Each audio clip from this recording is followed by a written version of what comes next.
everyone, that's the lecture of science for class 9th. Today's our topic is carbon monoxide as a air pollutant. जो carbon monoxide है that is a big air pollutant. And how it is formed? It is formed by due to incomplete combustion of fuel. जितने भी fuel हैं like wood, petroleum, कोल, petroleum, अगर ये completely burn होते हैं तो इनमें से कौन सी गैस रिलीज होती है? Carbon dioxide. अगर बाय एनी रीज़न अगर इन फ्यूल्स का इनकम्प्लीट कंबशन होता है, इट मीन्स ये कम्प्लीटली बर्न नहीं होते, तो उस टाइम इनमें से कौन सी गैस रिलीज होती है? That is carbon monoxide. Okay, it has direct affect on our health. इसका हमारी हेल्थ के ऊपर डायरेक्ट अफेक्ट पड़ता है. It is also called as silent poison. इसको हम साइलेंट पॉइजन भी बोलते हैं. अब देखो कि इसका हमारी हेल्थ के ऊपर डायरेक्ट अफेक्ट कैसे पड़ता है. जब भी हम एयर को इनहेल करते हैं तो उस एयर में कौन सी गैसेस प्रेजेंट है? Oxygen, carbon monoxide, nitrogen, water vapours. तो इसमें क्या है? सारी गैसेस प्रेजेंट है. तो जब हम इनहेल करेंगे तो ये सारी गैसेस को हम क्या करते हैं? इनहेल करते हैं. बट जो इनहेलेशन के दौरान जो भी ये जो गैसेज हैं हमारे लंग्स में चली जाती हैं. कहाँ जाती हैं? लंग्स में. और लंग्स में जो एल्वियोली सैक हैं वहाँ पे चली जाती हैं. अब वहाँ पे जो ब्लड है, ब्लड में जो हीमोग्लोबिन है वो क्या करेगा? हीमोग्लोबिन की सबसे ज़्यादा कैपेसिटी होती है ऑक्सीजन के साथ बाइंड होने की. तो हीमोग्लोबिन क्या करेगा? ऑक्सीजन को कैरी करेगा और हर सेल के पास पहुंचा देगा. ओके, और सेल में कौन सी प्रोसेस होती है? Respiration process. इट मीन्स जो ग्लूकोज है, सेल में कौन सी रिएक्शन होती है? ग्लूकोज और ऑक्सीजन मिलके ये वाली ऑक्सीजन क्या फॉर्म करते हैं? Carbon dioxide. हमें यहाँ पे एनर्जी मिलती है और वाटर वेपर्स रिलीज होती हैं. ओके, लेकिन अगर किसी भी रीजन से मीन्स कहीं पे भी कोई भी फ्यूल है वहाँ उसका इनकम्प्लीट कंबशन हो रखा है तो वहाँ पे उस एयर में क्या प्रेजेंट है? अब ऑक्सीजन और अदर गैसेस के साथ साथ कार्बन मोनोऑक्साइड भी प्रेजेंट है. तो जब हम इनहेल करेंगे, इनहेलेशन के ड्यूरिंग अब हमने सारी गैसेस को इनहेल कर लिया विद कार्बन मोनोऑक्साइड. तो जब ये कहाँ पे जाएंगी? ये हमारे लंग्स में जाएंगी. अब जो कार्बन मोनोऑक्साइड है वो हमारे लंग्स में पहुंच गई. ऑक्सीजन भी है यहाँ पे, कार्बन मोनोऑक्साइड भी है. अब जो हीमोग्लोबिन है वो रिएक्टिविटी सर्च करता है, रिएक्टिविटी ढूंढता है. तो हीमोग्लोबिन की सबसे ऑक्सीजन के कंपैरिजन में कार्बन मोनोऑक्साइड के साथ बाइंड होने की कैपेसिटी सबसे ज़्यादा है. तो वो ऑक्सीजन को पिक करने की बजाय, कैरी करने की बजाय वो कार्बन मोनोऑक्साइड को कैरी करता है और उसको हर शेल के पास हर शेल तक पहुंचा देता है. अब शेल में कौन सी रिएक्शन होती है? रेस्पिरेशन. ओके, लेकिन जो ग्लूकोज है उसकी कोई रिएक्शन नहीं होती कार्बन मोनोऑक्साइड के साथ. ठीक है, इट मीन्स सेल में कोई रिएक्शन होगी नहीं, सेल में कोई रेस्पिरेशन प्रोसेस नहीं होती. ओके, अब बिकॉज सेल में तो ऑक्सीजन, अगर ग्लूकोज ऑक्सीजन के साथ रिएक्ट करेगा तब रिएक्शन होती है, लेकिन यहाँ पे कार्बन मोनोऑक्साइड है, ऑक्सीजन तो है ही नहीं बिकॉज हीमोग्लोबिन ने तो ऑक्सीजन को कैरी किया ही नहीं. ओके, तो अब इस कंडीशन में एक सेल के अंदर कोई रिएक्शन नहीं होएगी, सेल में कोई रिएक्शन नहीं होएगी, कोई रेस्पिरेशन प्रोसेस हो ही नहीं रही, हमें एनर्जी मिलेगी नहीं. तो इस कंडीशन में क्या होएगा? जो सेल है वो कंटिन्यू डैमेज होना स्टार्ट हो जाएगी, वो एक टाइप से वो ख़त्म होना स्टार्ट हो जाएगी. तो इस कंडीशन में हमें पैरालिसिस भी हो सकता है, या फिर अगर कंटिन्यूसली अगर हम इनहेल करते रहे कार्बन मोनोऑक्साइड को तो हमारी डेथ भी हो सकती है. समझ आया? बिकॉज सेल में कोई रिएक्शन होगी ही नहीं. Okay, it is a health hazard gas. बहुत ज़्यादा हेल्थ के लिए डेंजरस गैस है. It reduce oxygen carrying capacity of blood.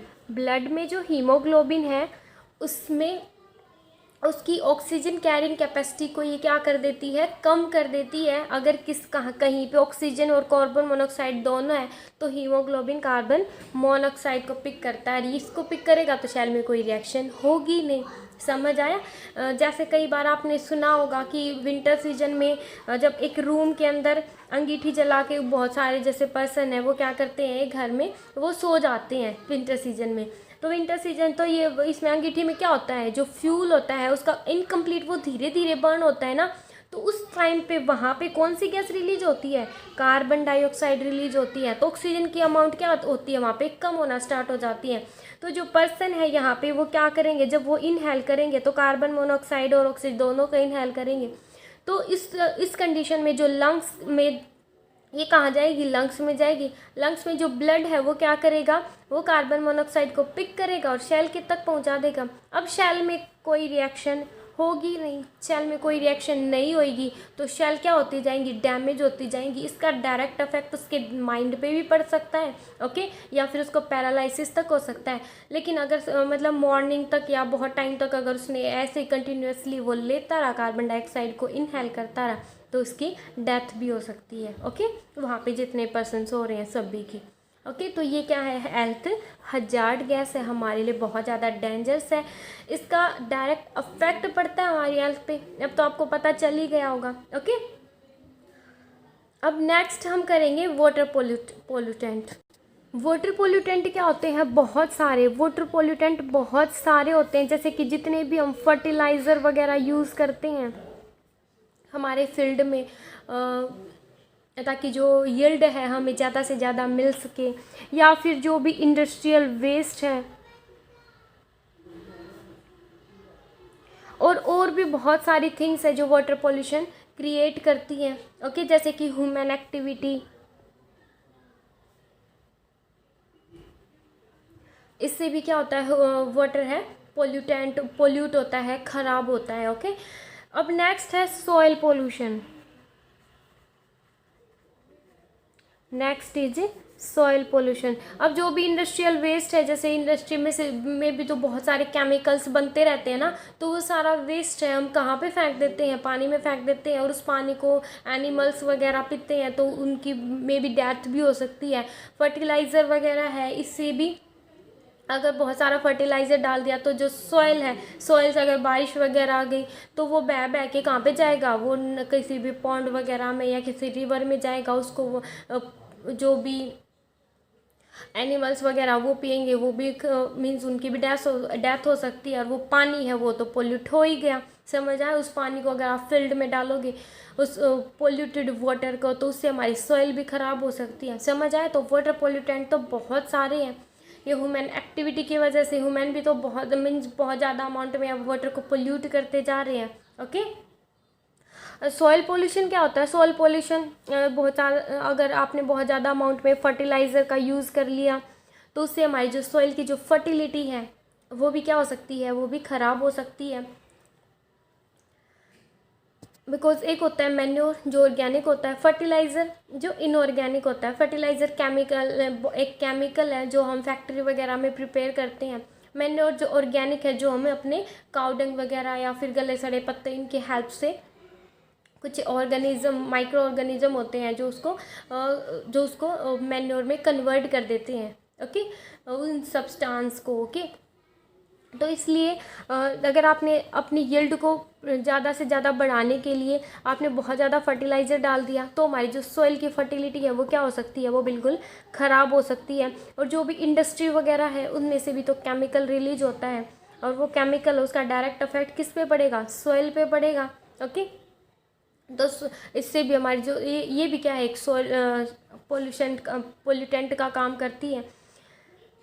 और जैसे सॉइल है हमारी सलाइन भी हो सकती है, ज़्यादा फर्टिलाइज़र यूज़ करने से सलाइन मीन्स उसमें नमक की जो क्वांटिटी है वो भी बढ़ सकती है, जिसकी वजह से जो यील्ड है वो हमारी बहुत कम मिलेगी हमें। तो सॉइल पोल्यूशन के भी वही कारण है, फर्टिलाइज़र वगैरह ज़्यादा यूज़ करने से, इंडस्ट्रियल वेस्ट इनकी वजह से भी वाटर पोल्यूशन भी हो सकता है, सॉइल पोल्यूशन भी हो सकता है, ओके। अब next is biogeo cycle. Biogeochemical cycle. इसका मीनिंग क्या है? बायो का मीन होता है लिविंग, और जियो मीन्स होता है earth. Earth it means non living. Earth क्या है? अर्थ तो नॉन लिविंग है ना। और केमिकल और ये साइकिल, इसका मीनिंग क्या है कि लिविंग और नॉन लिविंग के बीच में एक केमिकल का सर्कुलेशन, उसको हम क्या बोलते हैं? Biogeochemical cycle. अब हमें क्या देखना है कि ये जो केमिकल है वो बायोटिक, बायो मीन्स होता है बायोटिक, बायोटिक का मीन्स क्या होता है? लिविंग। और जो नॉन लिविंग है उसको हम बोलते हैं एबायोटिक, उसको हम क्या बोलते हैं? एबायोटिक बोलते हैं। तो जो इस केमिकल का, कोई भी केमिकल हो सकता है वो, ठीक है, उस केमिकल का बायोटिक और नॉन बायोटिक के बीच में कैसे सर्कुलेशन होता है, अब हमें वो डिस्कस करना है, ठीक है। जिसमें क्या है हमारे पास, हमें पढ़ना है वाटर साइकिल, हमें पढ़ना है नाइट्रोजन साइकिल, कार्बन साइकिल और ऑक्सीजन साइकिल। ये चीज़ें हमें पढ़नी है। ओके, अब हम पढ़ते हैं फर्स्टली वाटर साइकिल। अब देखो वाटर साइकिल क्या होता है। ये क्या हमारे पास, ये हमारी अर्थ, और यहाँ पे क्या वाटर है। वाटर में क्या है? वाटर बॉडीज़ है, वाटर बॉडीज़ प्रेजेंट है जो वाटर के अंदर रहती हैं। ये क्या है? प्लांट्स है, ये ह्यूमन बीइंग है, ये एनिमल्स है। तो जो भी वाटर बॉडीज़ हैं, जैसे ही सन की रेडिएशन वाटर के ऊपर डलती है तो जो वाटर है वो क्या होता है? एब्जॉर्ब होके वो क्या होता है? एवोपरेट हो जाता है। आपको पता है ना, सन की रेडिएशन, जब भी सन की हीट वाटर के ऊपर डलेगी तो जो वाटर है वो क्या हो जाता है? एवोपरेट हो जाता है। तो वाटर क्या हो रहा है? एवापरेट होके वेपर्स की फॉर्म में कहाँ जा रहा है? ये ऊपर जा रहा है। जब भी सन की रेज इसके ऊपर गिरेंगी तो वाटर का क्या हो जाएगा? एवापरेशन हो जाएगा, और वो वेपर्स की फॉर्म में कहाँ चला जाएगा? अप, ऊपर चला जाएगा। ओके, अब प्लांट है, प्लांट में भी जब एक्सेस वाटर जब बच जाता है तो नेक्स्ट आपने पढ़ा भी होगा, जो लीफ है, लीफ में जो स्टोमेटा होते हैं, जो गार्ड शेल होती हैं, जब भी एक्सेस अमाउंट ऑफ वाटर बच जाता है तो वो गार्ड शेल है वो क्लोज हो जाती हैं, और क्लोज होने के बाद जो एक्सेस वाटर है वो ट्रांसपायरेशन प्रोसेस के थ्रू वो एयर में चला जाता है। ओके, कौन सी प्रोसेस के थ्रू जाता है? ट्रांसपायरेशन प्रोसेस के थ्रू। कहाँ चला जाता है? एयर में चला जाता है। तो यहाँ से भी वेपर्स की फॉर्म में जो वाटर है वो कहाँ चला गया? एयर में चला गया। ओके, ऊपर चला गया। और जो ह्यूमन बीइंग है और एनिमल्स है वो क्या करते हैं? रेस्पायरेशन, जब वो रेस्पायरेशन प्रोसेस के थ्रू वहाँ से भी जो वाटर है वो ऊपर चला जाता है एयर के अंदर। तो इन सभी में, सारी प्रोसेस में जो वाटर है वो वेपर्स की फॉर्म में कहाँ जा रहा है? ऊपर की तरफ जा रहा है। ठीक है, ऊपर जाके एक जगह पे जो टेम्परेचर है, मीन्स यहाँ पे तो टेम्परेचर हमारा ज़्यादा है, ठीक है, तो बहुत ज़्यादा ऊपर जब जाएगा वाटर वेपर्स की फॉर्म में तो वहाँ पे वो क्या हो जाएगा? कूल डाउन हो जाएगा। ठीक है, कहाँ क्या हो जाएगा? वहाँ पे वो कूल डाउन हो जाएगा और वो क्लाउड की फॉर्म ले लेगा। किसकी? क्लाउड की फॉर्मेशन हो जाएगी। ठीक है, क्लाउड बन जाएगा। अब जो क्लाउड है, जब भी रेनफॉल होएगी तो एक मीन्स पार्टिकुलर कंडीशन में जब रेनफॉल होती है तो जो रेन की फॉर्म में यही जो वाटर जो एवापरेट हुआ था ट्रांसपायरेशन प्रोसेस के थ्रू, जो वाटर है वो एयर में गया था, तो वो क्लाउड के जो रेनफॉल की फॉर्म में वो कहाँ जाता है? वो अर्थ पे आ जाता है। और जो भी नॉन लिविंग या लिविंग थिंग्स हैं, जो भी लिविंग थिंग्स है वो उसका यूज़ कर लेती हैं, जैसे कि प्लांट्स हैं, एनिमल्स हैं, जो भी लिविंग ऑर्गेनिज्म है, सभी प्लांट्स जब भी फोटोसिंथेसिस प्रोसेस करते हैं तब वाटर का यूज़ करते हैं। रूट्स के थ्रू जो वाटर है वो एब्जॉर्ब होता है प्लांट्स, फिर वो लीफ के पास जाता है। लीफ जो फोटोसिंथेसिस प्रोसेस करती है तो उस टाइम गार्ड शेल ओपन हो जाती है, और जब एक्सेस अमाउंट ऑफ वाटर या कार्बन डाइऑक्साइड बच जाता है तो गार्ड शेल क्लोज हो जाती है, और क्लोज होने के बाद वो वाटर को और कार्बन डाइऑक्साइड को बाहर निकाल देती है। ठीक है, through the process of transpiration. Okay, तो वाटर जो है रेडिएशन की वजह से, वाटर ड्यू टू रेडिएशंस या हीट की वजह से कहाँ गया? गॉस अप, ऊपर चला गया। ठीक है, फिर वो पानी बन के रेनफॉल की फॉर्म में वो क्या आ गया? वो अर्थ पे आ गया। और वो किसके द्वारा यूज़ कर लिया गया, प्लांट्स या एनिमल्स या जो भी लिविंग ऑर्गेनिज्म है उनके द्वारा वो यूज़ कर लिया गया। ठीक है, तो ये क्या है, साइकिल ही तो है ये क्या है, वाटर साइकिल। वाटर ऊपर गया एयर में, यहाँ पे क्या थी, वाटर बॉडीज़ थी ना, वाटर बॉडीज से जो वाटर है वो कहाँ पे गया, एयर में गया। वाटर कहाँ गया, लिविंग से या फिर बायोटिक से कहाँ पे गया, एयर में गया। एयर क्या है, नॉन लिविंग है और ए बायोटिक है। ठीक है, तो ये क्या है, वाटर क्या है, केमिकली तो है, तो एक केमिकल है, वो क्या हुआ, सर्कुलेट हुआ, कहाँ से, लिविंग से नॉन लिविंग में। ठीक है, लिविंग से पहले नॉन लिविंग में गया, फिर नॉन लिविंग ऊपर जाके रेनफॉल हुई, बारिश हुई और फिर वो धरती पे आ गया, फिर वहाँ पे लिविंग ऑर्गेनिज्म में उसका यूज़ कर लिया, फिर से जो वाटर है वो एवापरेट होएगा, फिर से एयर में चला जाएगा।